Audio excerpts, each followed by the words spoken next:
Hi, everybody. Welcome back to the Wholeness Campaign Podcast. Today, we are going to talk... You know what's weird? Yeah. I'm wearing your college sweatshirt, and you're wearing mine. That is so weird. Yeah. Little fact. Fun fact. That's where I went, and this is where you went. Yeah, we did go. I went to Wheaton College. You went to Moody Bible Institute in Chicagoland. So we've been in Illinois for a while. Anyway. I just noticed that. That was kind of cool. Yeah. That's very cool, Eric. Why didn't you notice it? Eric is not under any sort of influence right now. He's just purely exhausted, and that's something we're going to talk about today. I'm under the influence of being a parent. Yes, that's what we call it. Under the influence of... I've never called it that before. I just made that up. Ben. You're so tired. This is Wholeness Campaign Late Night Edition because Ben's nap time messed up Ben's lack of nap time messed up our other filming time. So anyway, we're showing up, and we want to talk about the whole idea of, that's apparently very controversial, the idea of caring for your kids. It is kind of true. It's kind of true. They're going to get a different version of us. It's very controversial. It's this whole idea of listening to your kids' needs and being there for them, showing up when they cry. Does it make sense? It's true. I know, it is true. It's true. It's a controversial thing.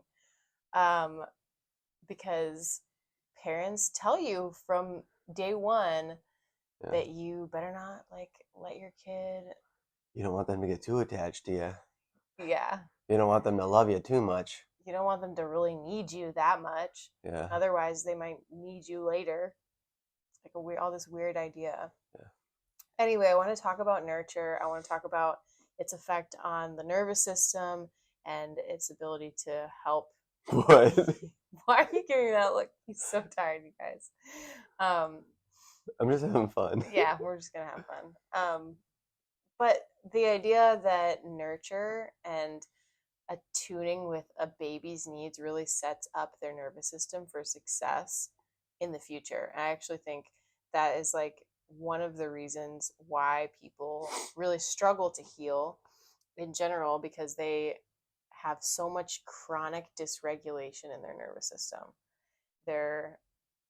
It's basically being in a constant state of fight or flight, which can actually happen for a number of reasons, like trauma being a big one of them. But one of the most traumatizing things I think that people don't really understand in our culture is just how we're kind of training mothers nowadays to not attune to their child's needs.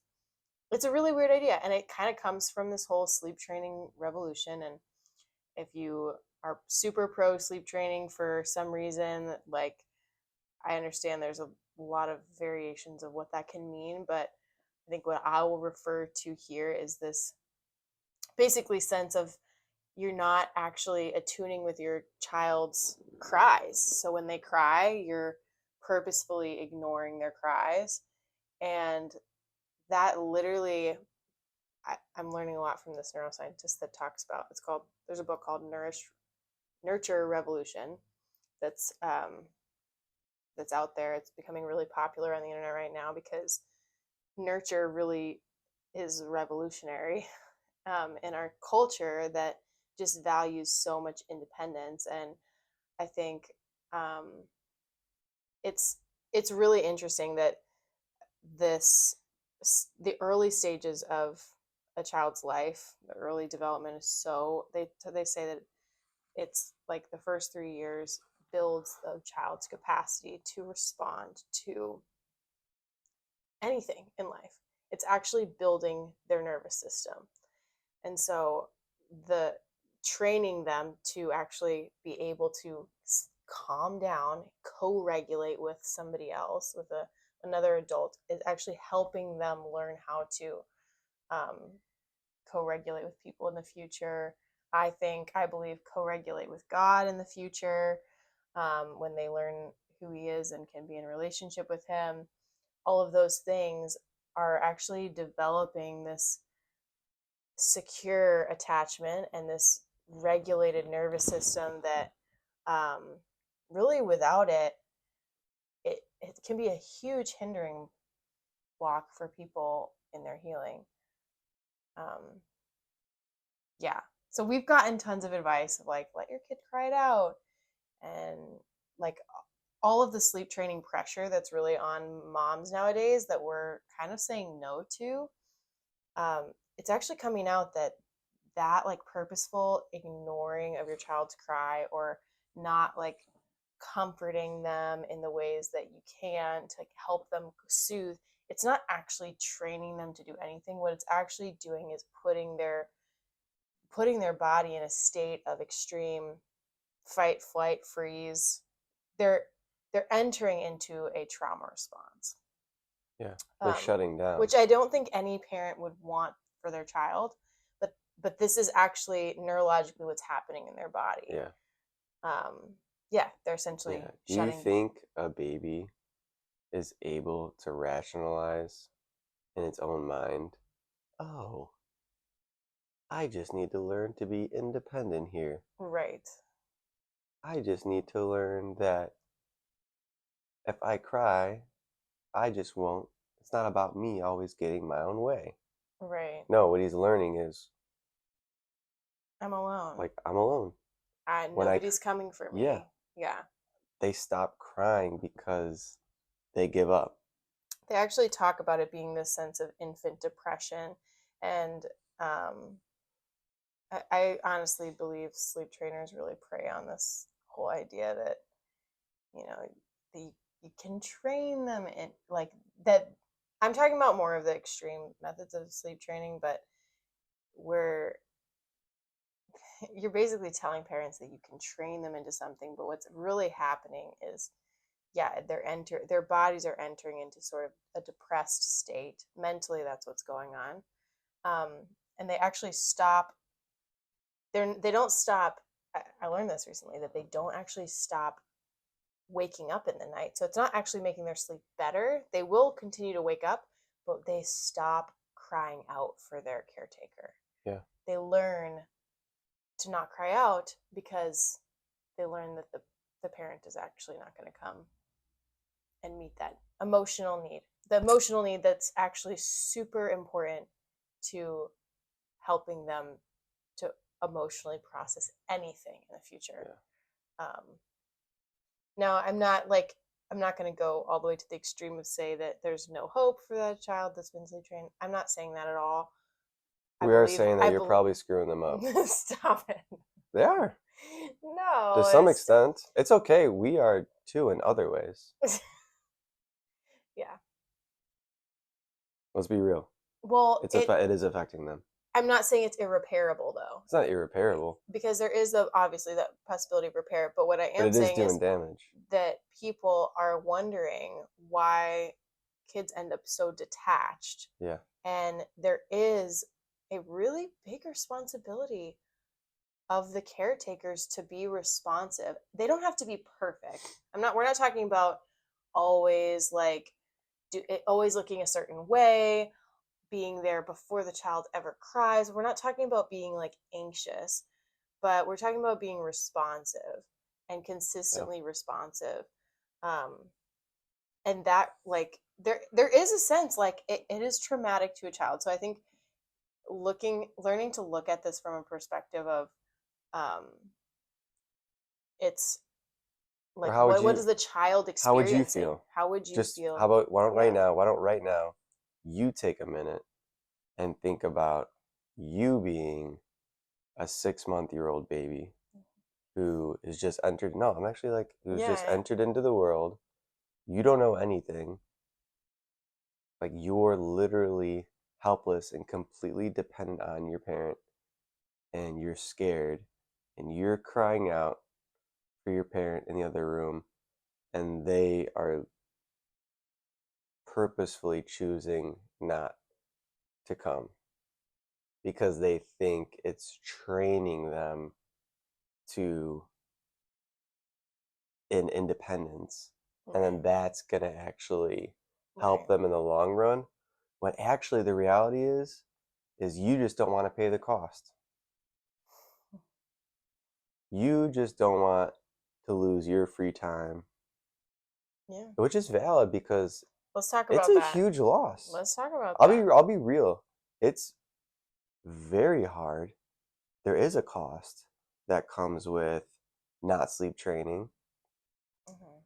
There is a cost that comes with a choosing to attune with your kid. We Yeah. don't do it perfect by any means at all, but we have tasted the costs, and it's been very tempting at times to just want to sleep train and just Or I think want that like to, independence is yeah, the answer. Like you be over there and you help yourself and I'm going to help myself, mhm, rather than like let's do this together, and like let's learn that we can actually be interdependent on other people, yeah, like with other people, so that we can meet each other's needs. yeah, which I think is just foreign to a lot of us. I know it's been foreign to me. Right. So like, I think as adults, we almost don't even know how to teach interdependence Yeah. because we are so conditioned to be independent. So we just disciple our own kids in the same thing that we know. Right. How are we going to lead our kids in something that we don't even walk in? Totally. Totally. So it's like,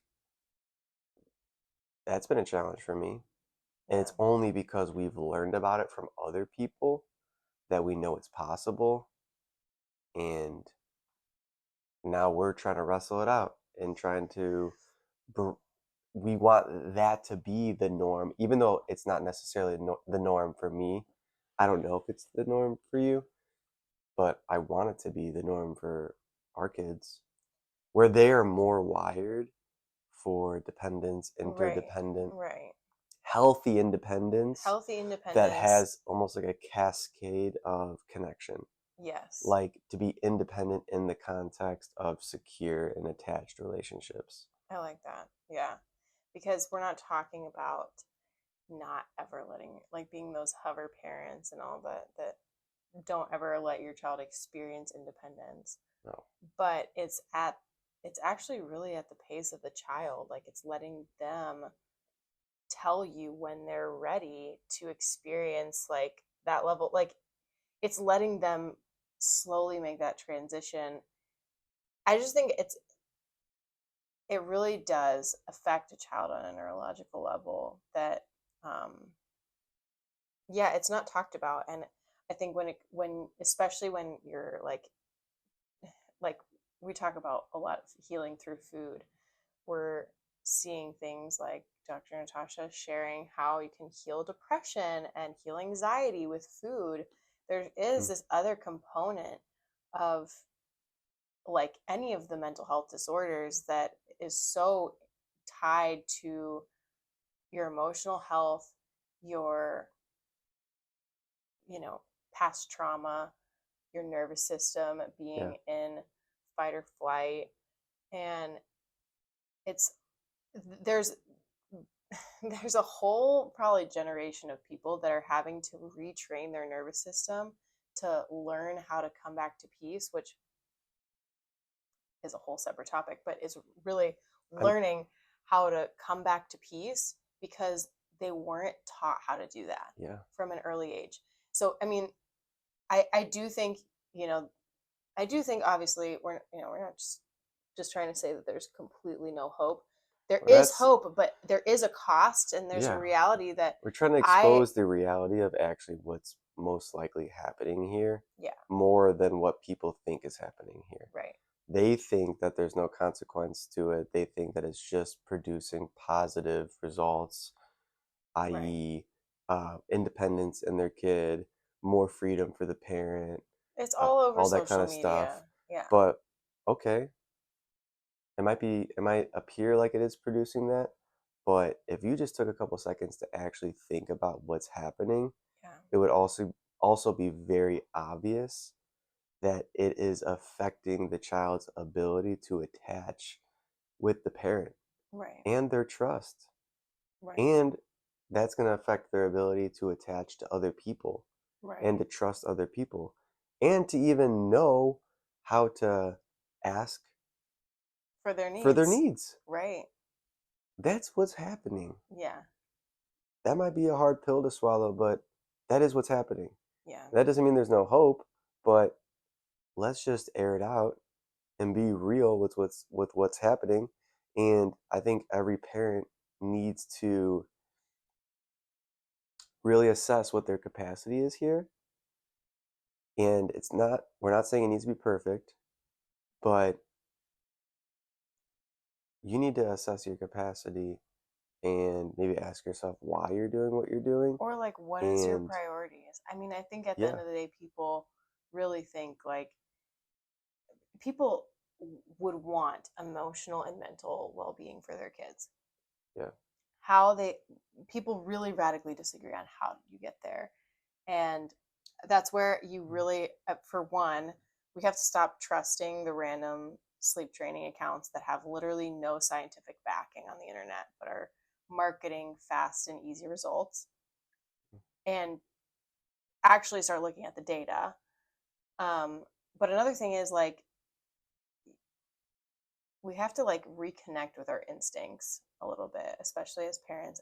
Like, you have to actually get to the place, and we've talked about this in other podcast episodes, where you are hearing your inner voice and you're attuning with yourself. So much of this is like, can you attune with your child if you aren't attuning with yourself?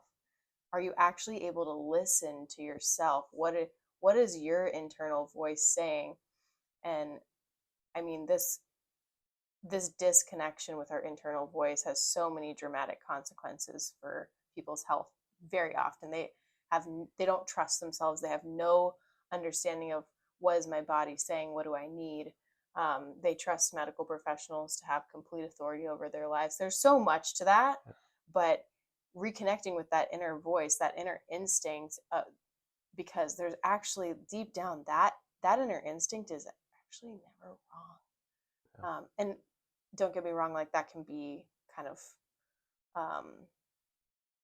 confused with also like pain, but that deep down inner instinct to nurture your baby, to hold your baby, to go and feed your baby when they're crying, or give comfort.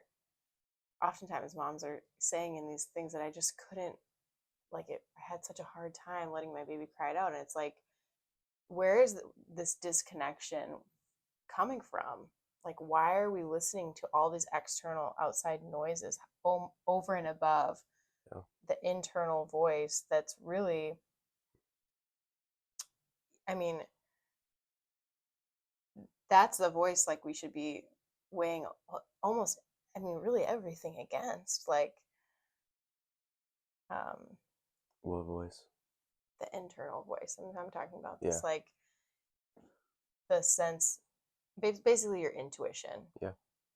It's your intuition. But you need to be connected to yourself to even be able to access that. Right. And I think, and you need to be healthy to some regard. right. You need to have gone through somewhat of a inner healing process, whether it's through counseling or something, to actually like be, you need to have accessed a level of Right. health and humility, Right, because and be connected to yourself. a lot of times the voice of pain sounds like that internal intuition, or the voice of fear. Yeah, it takes practice. It does take practice. But yes, this reconnecting, I think so much of this like deep-rooted disconnection with ourselves is causing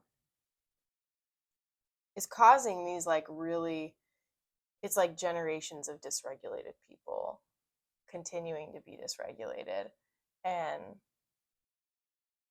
and so it compiles and it compounds. Like, toxicity isn't just the chemicals that are the man-made chemicals. It actually, stress is a generational toxin. It's a generational thing that, like, I mean, when a mother's like, I read this when I was in pregnancy, that when a mother is stressed and experiencing chronic amounts of like cortisol release in her body in pregnancy, the baby actually feels that, and they can be more susceptible towards something like anxiety just because they've been flooded with those stress hormones so much at such an early gestation that that's wild. It's actually pretty incredible the types of the impact that these early stages can have on your nervous system. Yeah, and we come at this a lot of the times from a food angle because I really believe in that, and a detox angle, and I totally believe in this stuff. But there's this other piece, this internal piece of healing that you kind of have to learn to go on your own journey of helping your heart to come back to a regulated place, your body to come back to a regulated place. There's so many different random exercises people are sharing on the internet, but I feel like, I don't know, Eric, like if you were to share like one thing that's helped you most with like learning how to regulate your nervous system, because I mean, there's a lot of things. There's like hugging yourself, all of the things that they talk about regulating your nervous system are actually just things you really should have experienced in early childhood. It's like getting a hug, or simple getting here's the interesting comfort, or it's like your back being up against something. Oh, weird. It's like almost like as if you're being held as a baby. Like all this type of touch, that gentle touch and whatnot. Like that stuff is actually stuff that you could also get from other humans, but people are always telling you to try to self-regulate and do it to yourself. So no, what I was gonna say was, like, I lost my train of thought for a second. Oh gosh.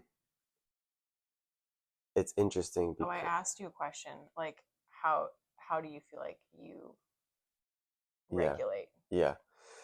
Well, it's interesting because I really struggle with this. This is a thing right now because I believe I didn't get a lot of that when I was a kid.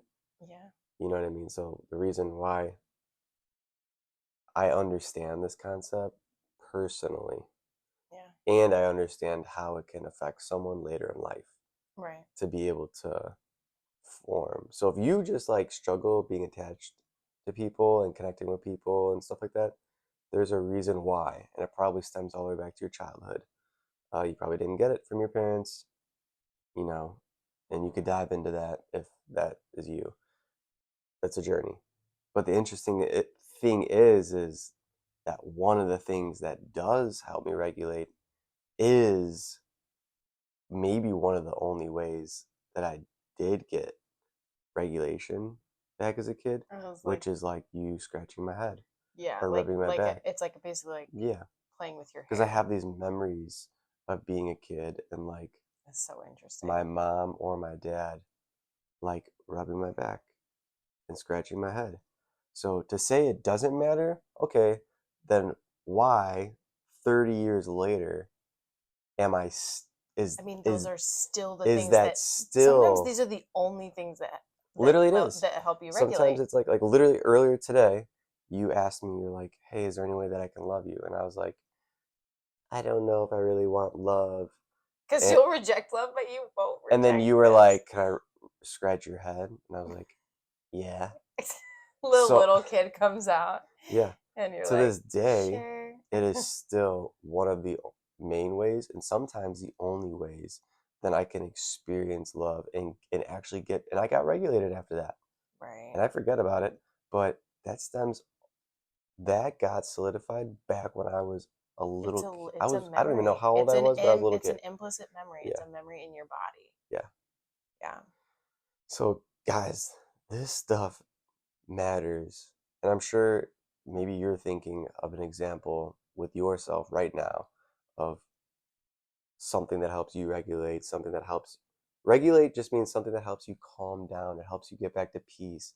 Get back to rest and digest. You're really getting out of the sympathetic. Honestly, it helps you get back to thinking like being you. thinking like a human, Yeah. not in the animal brain. Yeah, like you're thinking rationally again. You're usually any kind of emotional trigger can send you Yeah. into a place of basically kind of like survival mode. survival Yeah, you're mode. kind of like, you definitely have your defenses up. Defenses are So up. regulated is defenses are down. You're Defense emotions calmer. are up. Yeah. Like instead of feeling the pain of sadness or Yeah. feeling the pain of fear, you've got these like defense emotions of like shame up. Yeah. You've got walls of Offense, probably. yeah, Like yeah. easily offended. It's almost like every comment, everything's like out to get you. Yeah. But when you're regulated, you're like, someone could say something and you're like, oh, that's all right. Like you're just not as easily Right. fazed by things. So It's interesting. You can even be, there's so many symptoms of dysregulation. Like you can be jumpy. You can be oh yeah, paranoid. paranoid. You can be, there's a lot of, yeah, paranoid. There you go, Eric. It's another thing I've struggled with. It's another thing you struggle with. It's whatever, it's however it shows up. Everybody, it shows up differently. I mean, like anger for me is like one of the emotions that will come up when I'm dysregulated and I'm not connected to like the deeper experience of what's happening inside of me. Yeah. And that goes back to my childhood. Like what was the safe like what was safe for me? The safe emotion was anger. Anyway. Yeah. There's so many different things. That's like how you got your needs met. That's how you get your needs met, right? Oh, I'm angry. Then they'll hear me. Right. Then they'll talk to me. Totally. Then we'll engage in conversation. Mm-hmm. So it's like you learn. Right. You look. If the kid can't get his need met that way, through crying out to you as a baby, he'll learn another way. And people are confused why there's epidemics of. He'll learn. Well, it's confusing. Why is there epidemics of pornography? Why do kids turn to drugs? Yeah. Why do they're actually, that need doesn't just go away. Yes, the need for comfort. So like and just like the cry just goes away. Oh, the baby just figured it out. No, what the baby figured out is this is not how I get my needs met. So I'm gonna have to find another way. Right. And it's usually not the healthier way. Right. You think a baby is smart enough to figure out how to get their needs met in a healthy and mature way? That's why the baby needs you, you idiot. You're the mature adult, and you need to. No, this honestly, I'm getting a little fired up. Get fired up. How does the baby listen to me?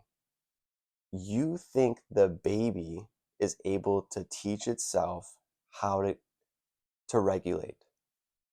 Right. How? Most of you don't even know how to regulate. And the baby needs you to teach it. Yeah. Through meeting its needs. Through experience. And creating experiences where it's regulating. Right. So the whole belief system around it is just doesn't even make sense. And I love if you just took a minute right now to actually think about that. Yeah. Just pause. Think about that. How is a baby teaching itself independence? How does it even know how to regulate itself? Well, and I love that when the parents are always saying like, oh, they're just trying to like they'll say like the kid's just trying to manipulate me. They're just trying to get something out of me. So like, no, that's your pain.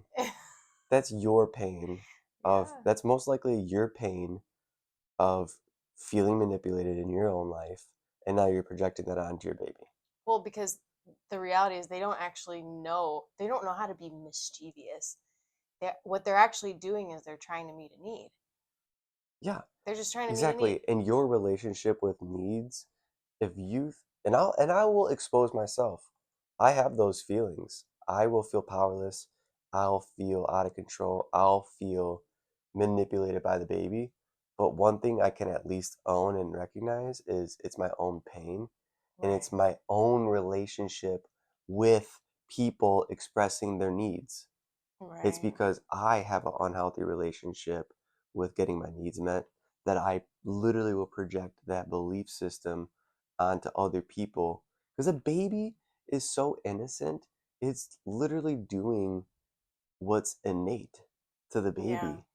It hasn't been Tainted. conformed to the world in the ways of the world. Right. You know what is you know what it's doing that is you. You're teaching Yeah. the baby is doing what it knows naturally to do. And you think it's trying to manipulate you? I've literally heard pastors say like they're like, I'm not gonna let the baby rule me. I gotta like I have to teach the baby that who's in boss? charge. It's like the baby. So you think you're in a power struggle with the baby. Right. You know what's probably at the core of that is you feeling powerless and your own insecurity around that. I can Right. say that because I struggle with the same thing. Yeah. So I'm not saying any of this out of a place of superiority. I'm saying this out of a place of I've been there. I've actually done the work of wrestling through it, and I understand what's happening. Yeah. And you're not different than me. You're Yeah. not. We're all human. We all Yeah. struggle with the same things. Yeah. Let's just expose it into the light. Right. Right. And I'm getting like fired up. No, get fired up because there's a lot of innocence here that's being stolen, and this intuitive way of needing people that is literally being suppressed in so many infants right now, especially in America. I actually was on the support call with and the one of these mothers from India was saying, "Oh, everybody here co-sleeps. We all just respond to our baby when they cry." And she was like, I wanted to try it the American way. And so I got a crib and I put the baby in another room and I was trying to like let them cry. But then she was like, it didn't feel good. I felt like it felt wrong. Um, and I just couldn't bear myself to do it. So she comes to the support group and the woman leading the call was basically like, do not learn from Americans here. Like, yeah, let's follow the we way they eat. we Let's follow the don't way they do relationships. Let's follow their motives. we And don't have it better. You guys are doing the right thing. You need to respond to, like, she was basically like, let your body tell you what you need to do. Like, responding is exactly what's going to keep your milk. This is a breastfeeding support group. yeah. Like, responding is exactly what's going to keep your milk supply up. It's exactly what's going to keep your baby fed. It's exactly what you need to be doing for your baby's emotional and mental well-being in the future. There's so much research around this. Like, don't follow the American way of nurseries and like letting a baby cry it out. And I know parents who just turn up the music. It's like, it's really honestly this chronic, it's like feeding generations that are chronically dysregulated. And we dysregulate ourselves by, like, it is so dysregulating for a mother to hear a baby cry for longer than The only way that they literally can it's actually, so dysregulating. the only way that they can actually get through it is if they detach. Exactly. I've heard women say this, like they literally have to disconnect. Yeah. To be able to actually, if that's not a sign that Y'all, maybe something's off. And I will just tell you The only firsthand, way that's to not actually, easy to do. the only way to do it is to disconnect. Well, that's not easy to do. I was in the car with him and I got a little tiny little fender bender because he's screaming bloody murder in the back seat and my hormones are going absolutely wild. And I have healthy hormones and that's what they should be doing when my baby's crying. And there I was at a stop sign. And that situation's hard. I actually was Like, just thinking about that really because challenging. say you're driving in the car. Because you almost have to tune them out. Well, say you're driving in the car and the baby's crying. Obviously, number one priority is keep the baby safe, and you have to drive. You can't be focus. Yeah. reaching back. Guilty. Yeah. So there is like, you know what? There are these moments and these times where it's tricky. It's tricky. And I do want to say like I'm coming at this. We're a little feisty I'm right coming now at this right now because it needs, because you know what? Because also like some of this needs to be exposed. Yeah. Some of it does. Right. Some of it genuinely, it needs to be exposed. I actually feel that strongly. I think that's why I'm so fired up.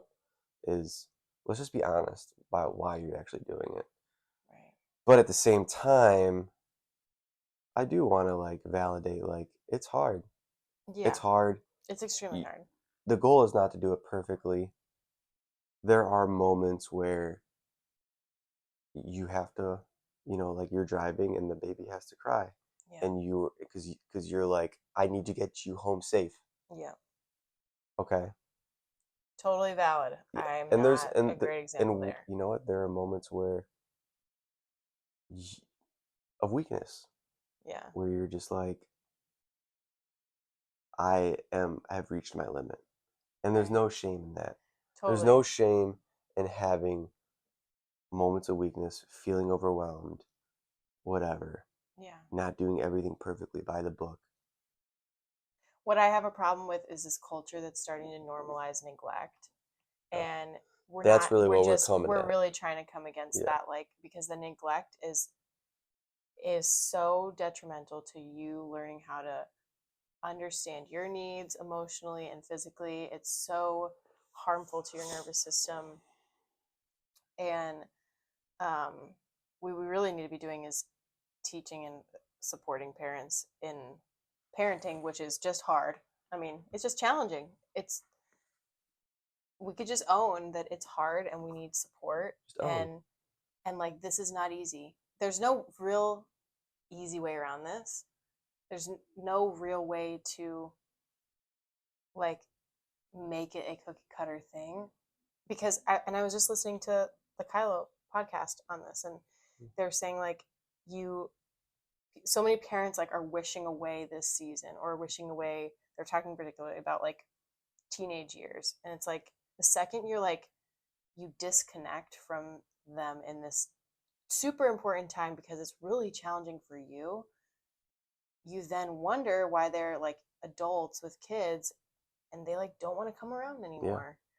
Like, so I'm not saying this stuff is irreparable. Don't hear that from me. But we really wonder why these issues of like disconnection come, and it's fed by this like chronic, it happens like, over time. It happens over time, and it doesn't just appear overnight. It's like consistent choices to be disconnected.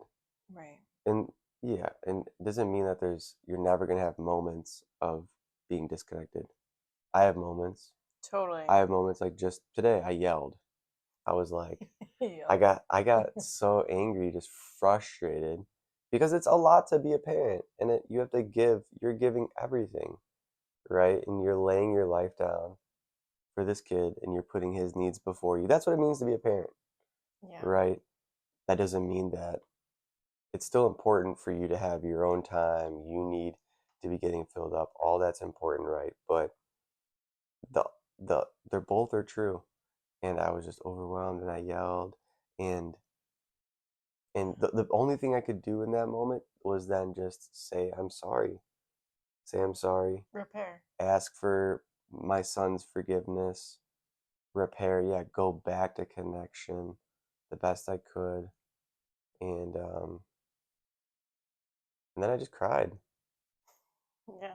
I just cried because I was like, because you need a release. I was releasing the pain. Yeah, because the pain that was there of this is hard, the loss of freedom, the frustration, the feeling out of control. That is real, and that is there for most parents. And we need to learn how to work through that. And we need to learn how to release it in healthy ways. And also, so, which is, look, the choice isn't though either baby stressed or parent stressed. Like, oh, well, if the parent's stressed, then we should put some stress on the baby. Or if the baby's too, like, the parent should just take off some of the baby's stress and be so stressed out of their mind. Really, I think when you're living in healthy community, you don't actually have to make that decision, because that stress shouldn't just be on two people. After I cried, I had this moment of like, it's almost like I think a lot of parents, they're resisting connect. Sometimes they want it their way, which is, I get it. Like, especially if you have a long day, sometimes you just want to do what you want to do. You want to watch a movie. You want to, go on social media. You want to just lay down. You want to read a book, which is valid. And it can be really hard when you're not getting that as much as you'd like.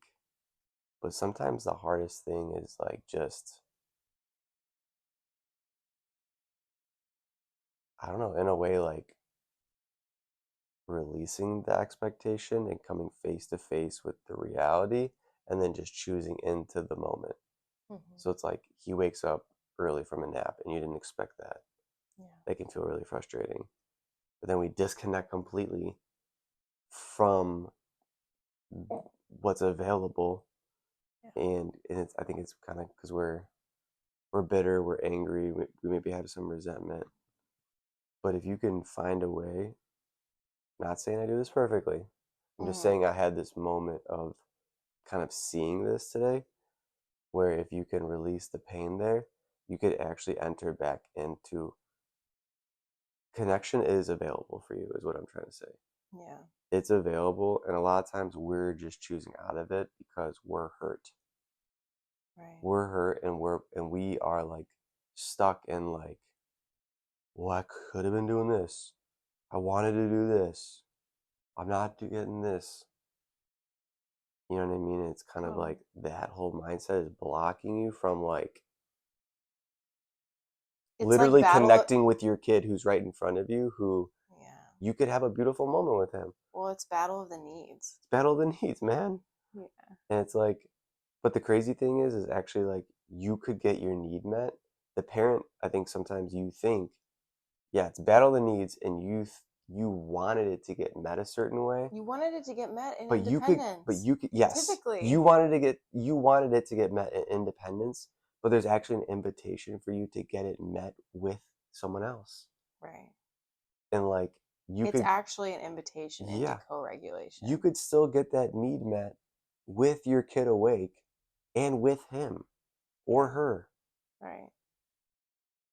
But a lot of us don't know how to do that. Totally. We think it needs to get met in these independent ways. So we're doing everything we can to create independent space. Yeah. And most of us don't know how to get our needs met with other people. Yeah. And I'm guilty of that too. But I had a moment today where I was just like, I'm getting this need met right now, actually. And I was kind of surprised by it.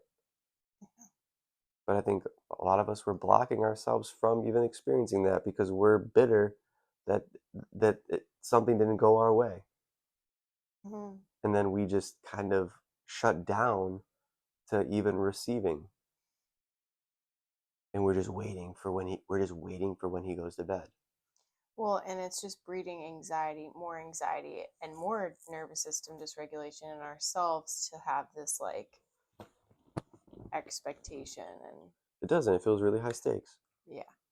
Because if something goes wrong, then it's like, I'm screwed now. Right. You know? So I don't know. I think both are valuable. I think having your alone time is valuable. But I also think like learning. You can lean into the moments. Have alone time, read, do the things. But you also need to learn how to connect with other people. Right. How to regulate with other people. I think it's that's what it is, because I think all the introverts in the world think that they just go by themselves and then they can get it.